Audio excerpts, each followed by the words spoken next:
What is up, everyone, and welcome back to another video. In today's video, yes, you read the title right. At least you probably read it right. Sometimes I mess the title. You looked at the thumbnail, right? The thumbnail is not lying to you. Yes, I don't know what I titled this yet or what the thumbnail looks like, so I can't really say, oh, you saw this, because I don't know what you saw. But I'm assuming you saw something interesting enough to click on the video, so I'm glad you guys are here. Now, I'm sure you woke up this morning, you weren't expecting to see a video like this. You're like, oh my gosh, here we go again. But have you not expected it at this point? Okay, that's just how I am. That's who I am. I'm always looking at this optimistic stuff, and hey, I don't get it. Some people get mad when you're optimistic. It's crazy. It's crazy, but I understand you have to try to keep it logical, and that's what we're going to be doing in today's video.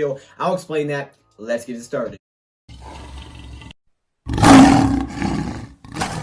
So welcome in, everybody, to another video. Glad you guys are here. And yes, I think I'm going to use the term Dynasty, but we're going to use it very lightly in this situation. We'll get to that in a second, because I don't know what other word to use, but I think it fits the best. But we also have to, set some guidelines for what I mean by Dynasty, because Dynasty, if you look at the actual definition, it's something like a line of hereditary rulers, so that's not what it is. But the sports definition of a dynasty, team or individual that dominates their league for an extended length of time. Okay, so that's like the sports definition of a dynasty. There's no true definition, because it is a subjective term. There's no, if you don't do this, you're not a dynasty. If you get 2 titles in 3 years, you're a dynasty. There's not that, right? Subjective term. You can use it however you want to. Like when you say this player is better than this player, you can come up with evidence and facts to try to back up what you're saying, but it also still is subjective unless you have actual guidelines to who is the best, right? So it's a subjective term. So for how we're using Dynasty in today's video, we're not necessarily saying that the Lions are going to win 2 of the next 3 Super Bowls, okay? That's not what I'm saying. We're going to use it a lot lighter than that. But we know the Detroit Lions have been historically bad. Some people may say we've had a dynasty of being trash. I don't know if that makes sense.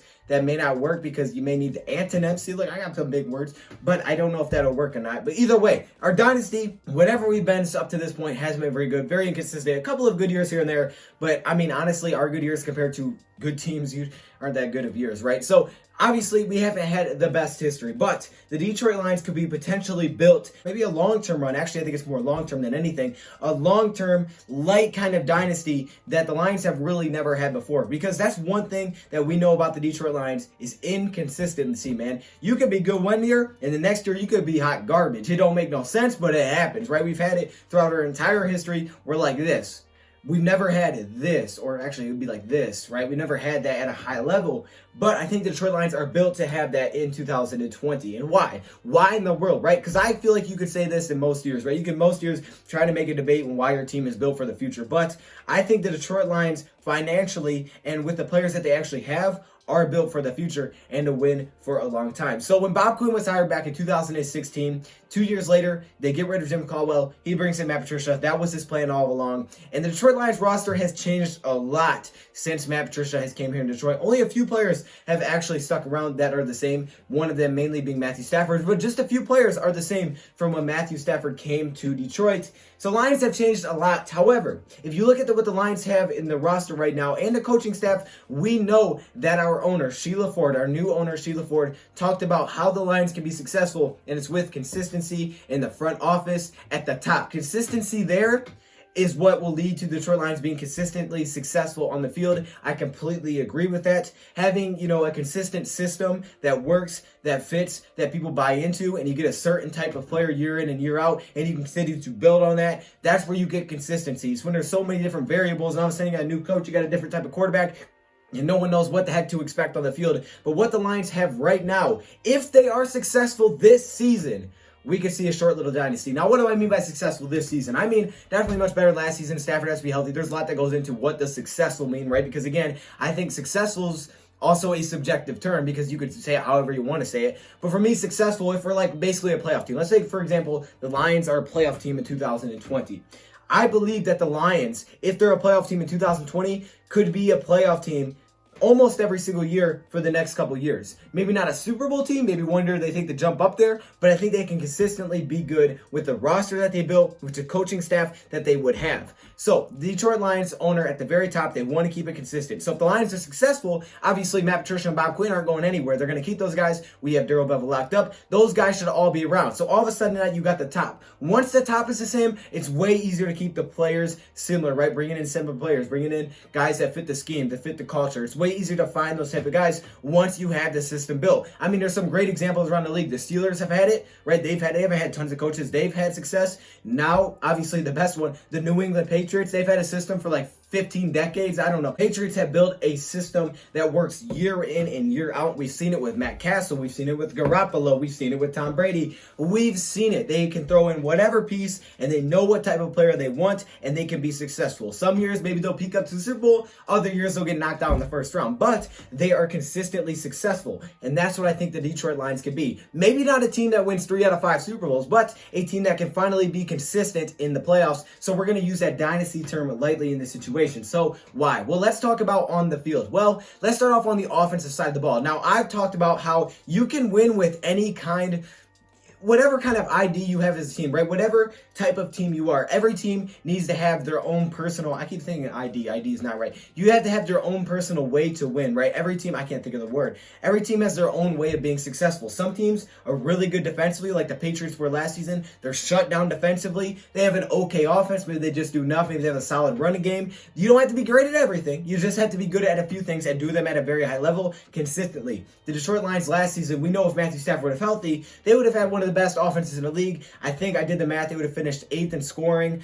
They would have been 1st in passing. So we know their offense was really, really good last season. The defense wasn't very good. It definitely needs to be better. It can't be that bad. But we've seen bad defenses. Like I've given you guys an example of that before as well when I talked about how close are the Lions to a Super Bowl. When the Patriots won a Super Bowl against the Falcons, that defense wasn't very good, but the offense was really good. And they just did a few things defensively, like getting sacks, that allowed them to be a Super Bowl type of team. They weren't good at everything. They were just good enough at a few things defensively, and they were great offensively. The Detroit Lions this season and last season, if you look at what we've seen, could be great on the offensive side of the ball. And if we can get enough from some of the players that we brought in, we could potentially be that team. Now, I'm not saying we're going to win a Super Bowl. I'm just saying we could be that team that's built. So let's look at the offensive side of the ball, for example. And this is probably the biggest example, at least when it comes to the roster, that I say this. Look at our offensive line.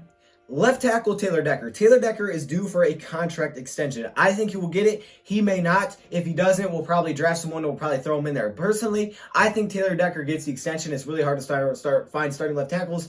But either way, I think it's the extension. If he doesn't, you'll probably draft one in the first round next year. Or you'll go sign a big name. Then you move to the guard positions. Both of your guards, you either have Joe Dahl, you have guys like Odeabushi that you can rely upon, Josh Gannett, guys that, you know, if the rookie can't step in right away and start, that you can put in. But you have rookies. You have Jonah Jackson and Logan Stenberg. So you have 2 rookies who are going to be on 4-year deals, right, to start at the guard positions. So you potentially have your guard positions locked up with, worst case scenario, guys that started before are just going to be starters again, with guys that have high ceilings, high potential. They may not start right away, but I think they will at some point. I think at least one of them does, a 3rd and a 4th round pick. And we know offensive linemen can start there. Big D was a 5th round pick. Graham Glasgow was a 3rd round pick. We've seen a lot of good players picked in late rounds. We saw a guy for the Patriots that was picked really late. I think Ted Karras, I think he was now he's a Dolphin, I believe. But you see it all the time. So mid-round picks work out. So now you got the guard positions locked up for 4 years. Your center position is Frank Ragnow. Obviously, he's a younger player out of Arkansas, a few years left on that deal. He was also